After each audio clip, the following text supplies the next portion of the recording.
Dito sa bundok, bising-busy na nga kami dito. Dahil Bernie Santo ngayon, magluluto kami ng binignit. Siyempre, gagamitan niya ng organic na coconut. Yung pinsan ko ngayong nagkudkod ng niyog. Eto, kadami yung kukod ko rin niya. Magkakapaltos yung kamay mo dyan, Ton. Isang sakong kamote yung na-harvest namin dito sa bundok. Si Ate Josie naman yung nagbabalat ng kamote, ng obe, at marami pang iba. Meron na nga kami bisita dito, di pa nga luto yung binignit.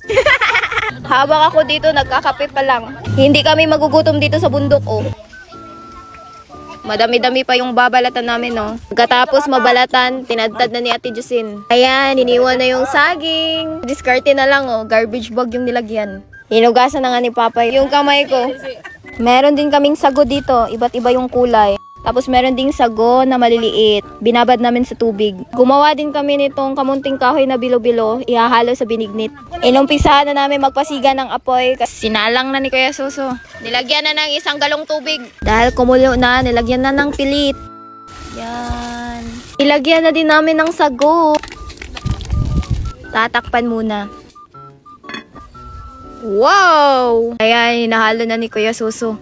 Pagkaganda naman ng sandok. Dapat maluto muna yung pilit bago ilalagay yung mga kamote, yung obe. Kanya-kanya tayo ng version ng pagluto ng binignit, pero ganito talaga kami magluto ng binignit. Si nanay nakatulog na. Ayan, haluin lang natin. Pwede na to, pwede na lagyan. Lalagay na nga kami ng kamote dun sa kaldero. Wow!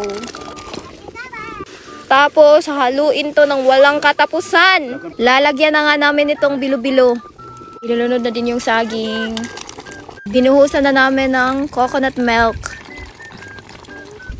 Ang sarap ng tignan. Binuhusan na namin ng 1 kilong sugar. Ang sarap na ng binignit namin. Pagkatapos maluto nitong isang kaldero, magluluto pa kami ng isa pa kasi madami pang natitirang mga ingredients. Uubusin lahat. Go! Mga 1 kulo lang to, hanguin na kaagad. Lalagyan pala namin ng konting asin.